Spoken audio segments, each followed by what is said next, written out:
This video demonstrates troubleshooting procedures for the major hydraulic systems of 5 FGC series lift trucks. These include the hydraulic cylinders, the pressure relief function of the oil control valve, and the power steering system. Section 1 covers troubleshooting procedures for the lift and tilt cylinders. These procedures are useful when investigating a report of excessive drift. Factory specifications provide for a limited amount of drift by the lift and tilt cylinders, and the way to determine whether the actual drift is excessive or within standards is to conduct a natural drop and tilt test. The natural drop and tilt test is conducted using a test load equal to 70% of the lift truck's rated capacity. And for this procedure, you'll also need an inclinometer, a roll of tape, and a measuring container such as this 30 cc beaker. To begin, start the engine and make sure the hydraulic oil is warmed to the normal operating temperature before conducting the test. Now, raise the test load to a height of 40 inches above the floor and make sure the mast is in the vertical position. For lift trucks with full-free lift masts, like this one, it is necessary to raise the test load to at least 60 inches above the floor. And with all masts, it is very important that the mast be vertical for this test.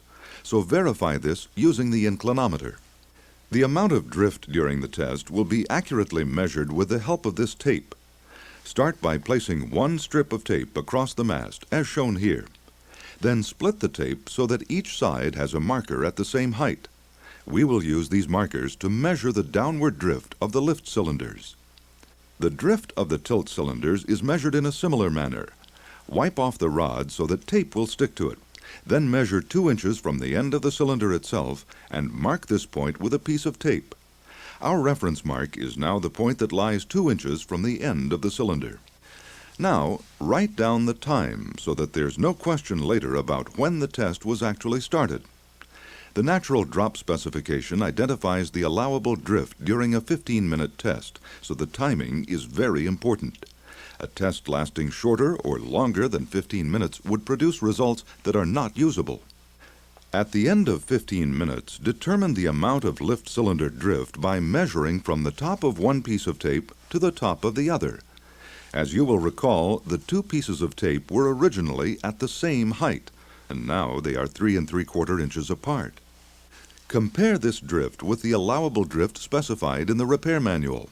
In this case, the allowable drift is 9 1/2 inches, so our result of 3 3/4 inches is well within the specification.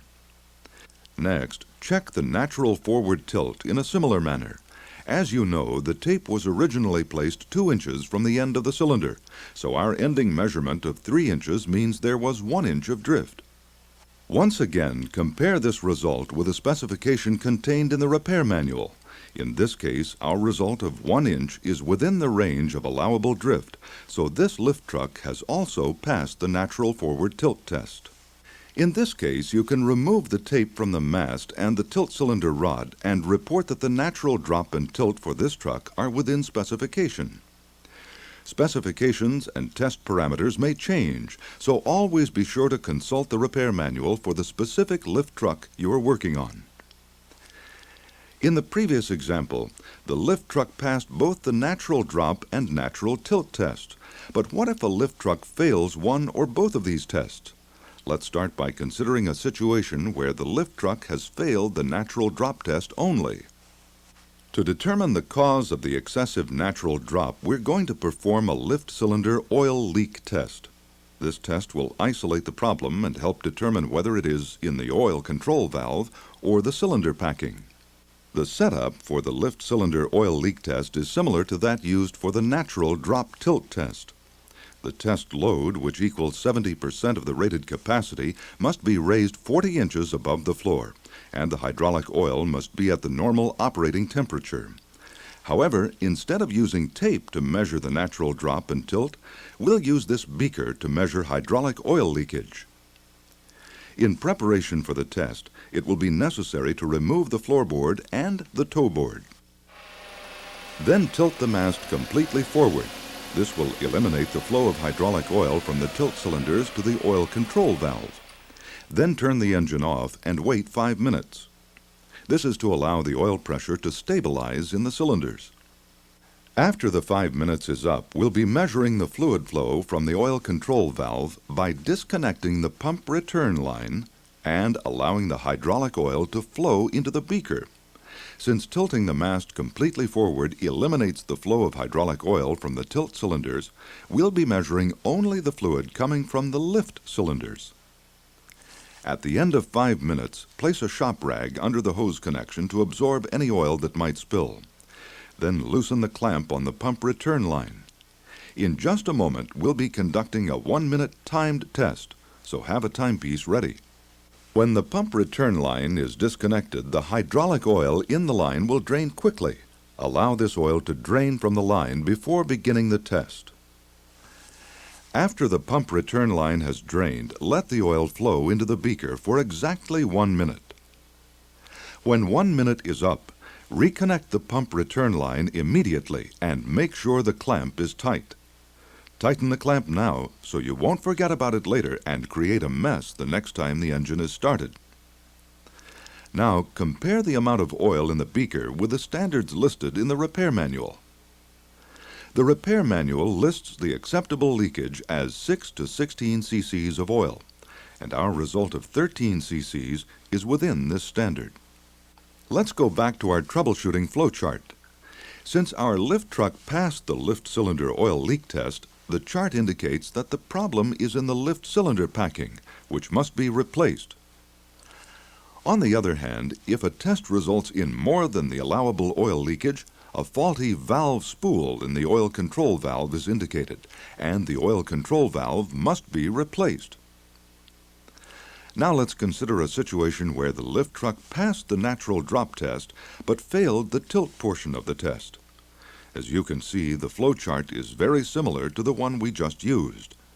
The main thing you will need to know for the tilt cylinder oil leak test is how to set up for the hydraulic oil flow. Unlike the lift cylinders, there's no way to isolate the flow of hydraulic oil so that it's collected only from the tilt cylinders. So we're going to place the mast in the vertical position with the test load once again at the correct height above the floor so that the oil will flow from both the lift and tilt cylinders. Otherwise, use the same procedures as before to collect the hydraulic oil in the beaker, including the 5-minute waiting period and the 1-minute timed flow test. And remember to allow the hydraulic oil to drain from the return line before beginning the 1-minute test. Make sure you tighten the clamp securely after reconnecting the pump return line. As with the lift cylinder test, if the result is within the standard listed in the repair manual, the cylinder packing must be replaced. If not, the oil control valve is defective and it must be replaced. The least common situation is where the lift truck fails both the natural drop and natural tilt tests. In this case, you would conduct the lift cylinder oil leak test first to isolate any problems in the lift cylinder. Then you can proceed to the tilt cylinder oil leak test. Be sure to conduct these tests in the order shown because, as you'll recall, the lift cylinder test isolates oil flow from the lift cylinders only. However, the tilt cylinder test leaks oil from both the lift and tilt cylinders, making it more difficult to isolate the problem if you conduct this test first. To summarize, all lift trucks will experience some natural drop and natural tilt when carrying a load. The natural drop tilt test confirms whether the amount of drop and/or tilt is within specification. If the results are not within allowable limits, additional tests are performed to locate the source of the problem so that it can be corrected. Section 1 covered troubleshooting procedures associated with excessive mast drop and tilt while under load. In Section 2, we'll demonstrate the procedures to follow when you receive a report of decreased lifting and tilting performance during material handling. As you know, when you operate the hydraulic controls, the oil control valve directs pressure from the pump into the lift and tilt cylinders. When either set of cylinders reaches the limit of its travel, a relief valve opens automatically to prevent the buildup of excessive pressure. Within the oil control valve, there is one pressure relief valve for the lift cylinders and another separate pressure relief valve for the tilt cylinders, but both relief valves operate the same way. If the relief valves are adjusted too low, the cylinders will not build up enough pressure to move loads properly.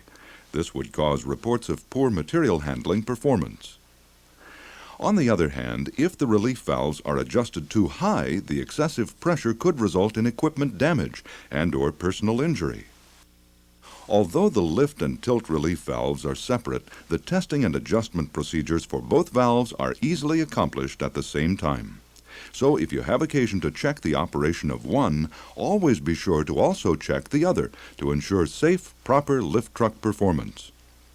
To perform the tests and make any necessary adjustments, you'll need a hydraulic gauge capable of measuring up to 5,000 psi, a gauge adapter for connecting the gauge to the oil control valve, 5 mm and 6 mm Allen sockets, and a standard set of hand tools. This test must be performed with the hydraulic oil at its normal operating temperature.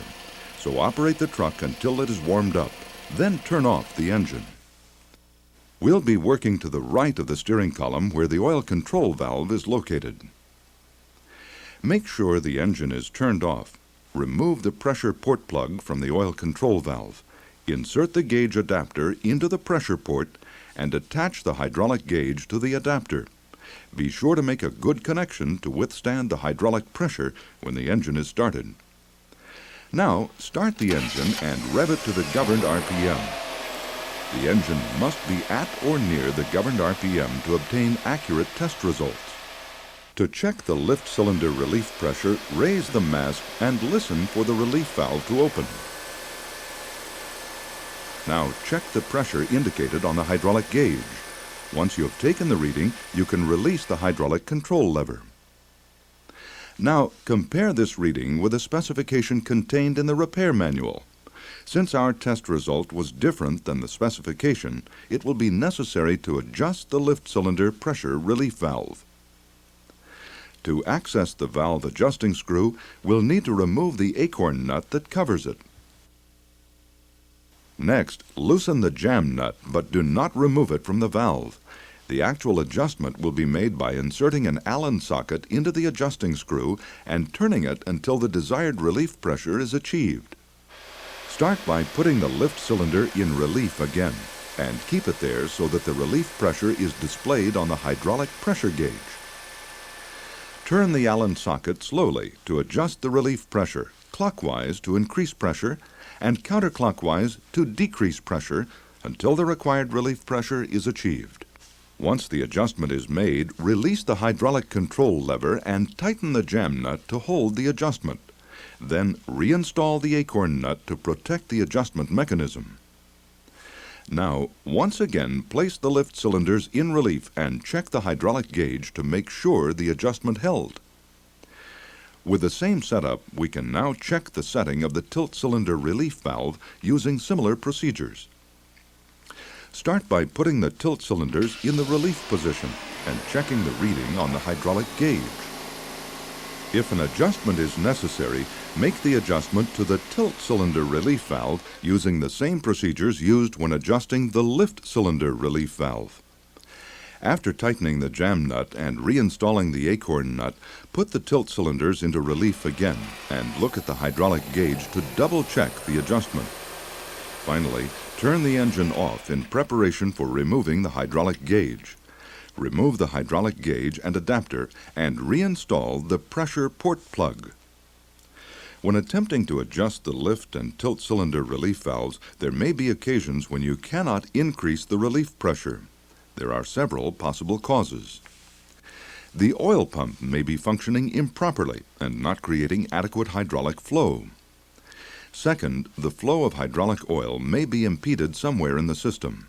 A check of the hydraulic lines and valves must be made to ensure that there are no obstructions. Or the trouble may be in the oil control valve. A careful inspection of the valve may uncover a defect which is preventing the relief valve from seating properly. To summarize, the oil control valve contains two relief valves that are vital to proper mast operation: the lift cylinder relief valve and the tilt cylinder relief valve.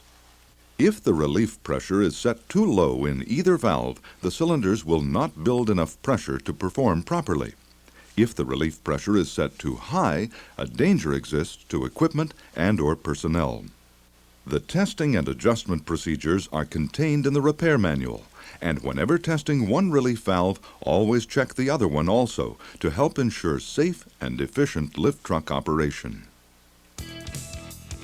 Section 2 covered relief valve testing and adjustments to improve the performance of lift and tilt cylinders. In this section, we'll perform a similar procedure on the hydrostatic power steering system. Like the lift and tilt cylinders, the power steering system requires adequate pressure to function properly. If the power steering relief valve is adjusted too low, the lift truck will be difficult to steer. If the valve is adjusted too high, there is a possible hazard to equipment and/or personnel. To conduct the test, you'll need a hydraulic oil gauge calibrated to 5,000 psi, a gauge adapter, some ordinary hand tools, and a sturdy 4x4 woodblock like this one. We'll explain the reason for the woodblock in a few minutes. To perform the pressure test, we'll need access to the power steering control valve, which is located beneath the floorboard at the lower end of the steering shaft. In preparation for the test, make sure the engine is turned off and remove the plug from the pressure port. Then install the hydraulic gauge and adapter. Be sure to make a good connection, as it will have to withstand the pressure of the hydraulic system. While we'll be working on the power steering pressure relief valve, you should also be aware that the steering cylinder contains two check valves. These check valves open automatically when the steering system has reached its full range of motion in either direction. To test the power steering relief valve, we'll place the woodblock between a steer tire and the frame. This will prevent the steering cylinder from reaching full stroke so that the check valves will not open. Now, hydraulic pressure can build up for the relief valve pressure test. With the woodblock in place and the hydraulic gauge properly installed, rev the engine to the governed RPM and turn the wheel to increase the hydraulic pressure in the power steering system, and listen for the relief valve to open. Now, check the reading on the hydraulic gauge. This is the pressure at which the power steering relief valve is set. Compare the test result with a specification listed in the repair manual. If the result is higher or lower than the acceptable range, it will be necessary to remove the relief valve from the power steering control valve and make an adjustment. So that you can better see this procedure, we've removed the entire power steering control valve from the lift truck. However, you will not normally remove the power steering control valve when adjusting the relief valve. Remove the threaded plug from the power steering control valve in order to access the relief valve. This will provide access to the relief valve and spring, which must be removed to make the adjustment. Now that we've removed the threaded plug, relief valve, and spring, we're going to disassemble the relief valve to make the adjustment. To do this, it's necessary to remove the cap screw from the top of the relief valve. However, they are screwed together tightly, so we'll need to use a vise. To avoid damaging the valve, do not put it directly in the vise. Putting the valve directly in the vise will ruin it. Instead, cushion it between two pieces of wood and tighten the vise so that the valve is almost buried within the wood. With the valve secured, use a wrench to remove the cap screw. The valve's pressure is increased and decreased by removing and adding shims. Shims can be removed to increase the relief pressure, or they can be added to decrease the relief pressure. After adding or removing shims, reassemble the relief valve and tighten the cap screw so that it is secure. Then, remove the relief valve from the vise and place the relief valve and spring into the power steering control valve, the same way you removed them. Then reinstall the threaded plug and reconnect the hydraulic pressure gauge and adapter in preparation for conducting the pressure test again. This second pressure test will determine whether the relief pressure setting has been adjusted to within the specification listed in the repair manual. If not, it may be necessary to add or remove additional shims. If the relief pressure is okay, remove the hydraulic gauge and adapter and reinstall the pressure port plug securely. Then remove the woodblock from between the steer tire and frame. The power steering relief pressure test and adjustment are now complete. To summarize, the power steering relief valve is located in the power steering control valve. The power steering control valve is located underneath the floorboard at the lower end of the steering shaft. The steering cylinder is equipped with two check valves that relieve the hydraulic pressure at full stroke in either direction. But by locking a woodblock between a steer tire and the frame, the steering system hydraulic pressure is allowed to increase to the maximum level for testing. The acceptable relief pressure range will vary from one lift truck model to another. Check the repair manual for specifications. The relief pressure is adjusted by adding and removing shims inside the relief valve. When performing any work on the gerotor before reassembly, mark the drive shaft with a line on the gerotor gear parallel to the groove, as shown here. The gerotor rotor has peaks and valleys. Align the mark on the drive shaft with any valley on the rotor. Make sure to center the alignment mark on the valley center. If this procedure is not followed, the steering wheel may turn rapidly and uncontrollably, resulting in personal injury. This video has been a brief review of the major hydraulic system troubleshooting procedures used to test the hydraulic cylinders, power steering system, and pressure checks of the relief valves in the 5 FGC series Toyota forklift truck. For additional